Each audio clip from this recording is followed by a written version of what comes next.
Greetings to all my brothers and sisters all around the world who are followers of William Branham, and to my brothers and sisters at the Third Exodus Assembly in St. Vincent and the Grenadines and Trinidad and Tobago, and to the rest of the Christian world. Greetings to you this morning. It's really a joy and pleasure to be here out in nature, reaching out to you once more again. Now, my topic this morning, which I'm going to speak on, is if one Christian can prove me wrong. And I'm not saying this to exalt myself in any way, but I'm saying this because of what I have experienced, because I've experienced scriptures in my own life. And I am a true witness. And if I'm a true witness, I must not just say that I am a true witness, but I must be able to prove to the people that I am a true witness. Now, even before I go any further, I want to say this. As just like any other mortal, there comes a time that I would exit from this dimension. But I can assure you that it will always be said that I've challenged every Christian in my country, St. Vincent and the Grenadines first of all, and around the world, and none has been able to prove me wrong. Now, when I say no Christian can prove me wrong, or if one Christian can prove me wrong, what I'm really speaking about, I'm speaking concerning the historical Christ. My friends, the Bible have no reference to anyone who have ever existed thousands of years ago, or to any actual event that ever took place upon the earth. The Bible addresses the human mind. The Bible was first written in symbols. The Hebrew language was a symbolic language. And the Bible is written by mystics and must be interpreted by mystics. My friend, I did not make myself a mystic. I was actually born a mystic. I had to discover that when I turned the age of 45, which 4 and 5, if you understand numerology, is 9, and there's no higher power than 9. And that is why I had to come to my highest power and discover what is really and truly the immaculate conception and what it's all about. And that is why I am saying there has never been and there will never be any historical Christ. There is no such a thing as a Jesus Christ who had existed 2,000 years ago that was born from a virgin woman. Now, to all the black people who are listening to me, what was done to you to keep you a perpetual slave for the rest of your life, as long as you believe in such stupidity or such stupidness as a woman giving birth from down here, a virgin woman giving birth from down here to either a Jewish child or a white child, which is not true. They wanted to keep you as slaves, which, if we've been honest to ourselves, most black people, the way they carry themselves as slaves. And they're still suffering from post-slavery syndrome. Okay? Now, if Jesus Christ was a literal man 2,000 years ago, and the Bible says in 2 Corinthians 13 and 5 that you must examine yourself and prove yourself, see whether you're in the faith or not, and say to you that Jesus Christ is in you. And Luke 17:21 says that the kingdom of God is within you.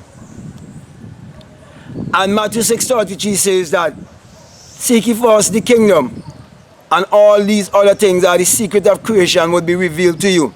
Now, if Jesus Christ did exist, and you claim that Jesus Christ is in you, and the law of reproduction is that every species and every seed reproduces back after its own kind. Pumpkin will bring back pumpkin. Mango will bring back mango.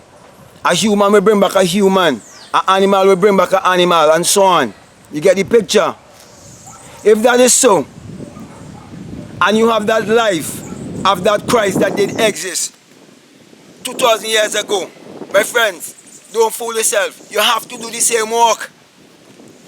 If I have the life of the spirit of Brian Lara in me, I can't be going playing golf like Tiger Woods. I'll be playing cricket and creating records. If I have the spirit of Tiger Woods, I won't be playing baseball. I'll be playing golf. And I'll be dating white women. If I have the spirit of O.J. Simpson, I will be playing football, not soccer. I'll be playing American football. I'll be dating white women too.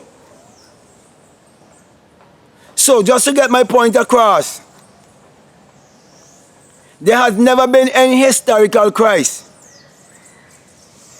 They wanted us to give black people an idol to believe in, a white idol to worship.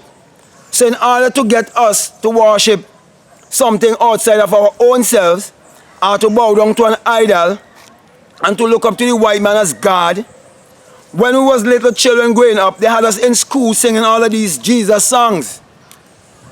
And they paint a white idol for us to look upon. They give us the picture of a white man.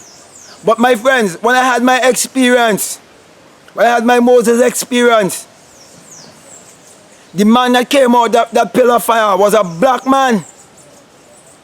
And when I had my visitation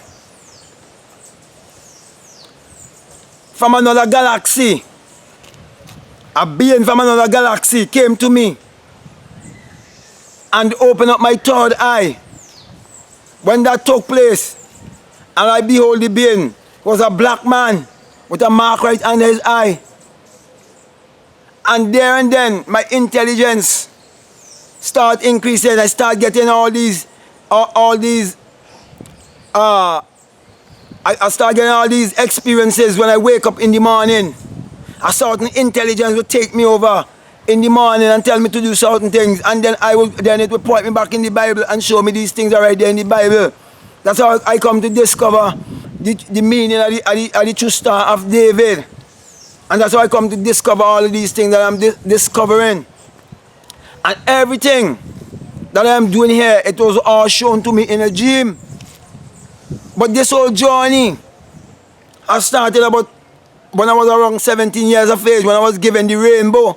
That's how I know the coat of many colors was given to Joseph. As you read in Genesis in the Bible, it was not a literal coat that you wear and make from cloth or make from anything. It was the rainbow. So my friend, that's how I know all of these things. So this is what I'm saying to conclude. If one Christian in St. Vincent and the Grenadines or any part of the world is willing to do what I am doing here and to prove me wrong or to challenge me and bring me before the entire world, because I'm presenting myself before the entire world, and prove me wrong, I will quit doing what I am doing here. And all my little books that I put together to help people, I will burn them. If one Christian in St. Vincent and the Grenadines can disprove what I am saying, if one Christian in St. Vincent and the Grenadines or any part of the world can prove a historical Christ, or prove that the Bible is literal, or prove that these things that the Bible speak of, that they did happen, because they did not happen. The Bible addresses the human mind. It is all psychological. If one man in St. Vincent and the Grenadines or any part of the world who claim to be a Christian can show me where anyone in the Bible, because they believe that there was literal people existed thousands of years ago, yeah? So if they can show me if anyone in the Bible, whether good or evil, if they can show me whatever they have done, whether good or evil, that wasn't psychological, then I will stop doing what I am doing here. If you can show me one thing they have done that wasn't false a thought. Also, if you can show me one thing in this world that has been made, because in St.John 1, and she says, without him, and him is just a personal pronoun, which is just really and truly a personification of an idea. Right? He said without him there wasn't anything made that was made, if you can tell me of one thing made that was made in this entire world that was not first imagined, then I'll stop the one I'm doing here. Then you prove that I'm false and that I'm wrong. If you can prove one thing that wasn't first mental, or one thing that wasn't first a thought or an idea, then you prove me wrong. But I'm saying you can't prove me wrong. And if you open your mouth and speak to prove me wrong, you have to tell the people of St. Vincent and the Grenadines and the people to the rest of the world whether it was first a thought or not. If you just think before you speak, I just speak and think afterwards. So you have to decide whether you're a wise one or if you're stupid. So black people, I am doing this for you.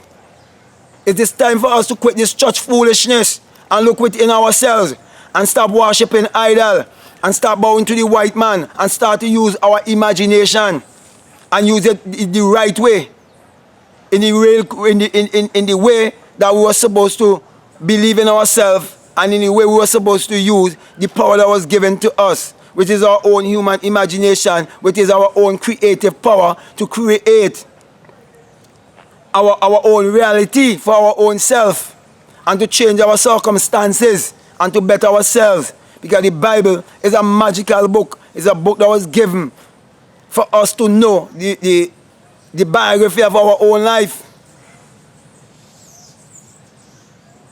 It is a manual. Now, with all that being said, and my bold challenge being sent out, I am awaiting. Because this is here, this what I'm doing is my legacy. As long as there's a Vincentian civilization, it will always be said about what I have done and the stands I've taken. I'm looking for one pastor. I'm looking for one Christian in this country first and any part of the world. Come and prove me wrong before the world. And it's not ego and it's not a man boasting. It is a man declaring war to free a people. This is what it's all about. Because I know who I was in a past life. I think I'll end here because I've gotten my point across. Okay? Now, always follow your intuition. So if you feel led to subscribe, you can subscribe. If you feel led to like or dislike, it is your prerogative. If you feel led to comment, it is your prerogative also. So it's all up to you. If there's anything you would like me to speak about, you can mention also, and I will do it. I'll try my best to see how I can handle it. Okay? So with all of that being said, I want to thank you. I want to say I love you, and I'm going to continue having that desire to see black people wake up. Peace.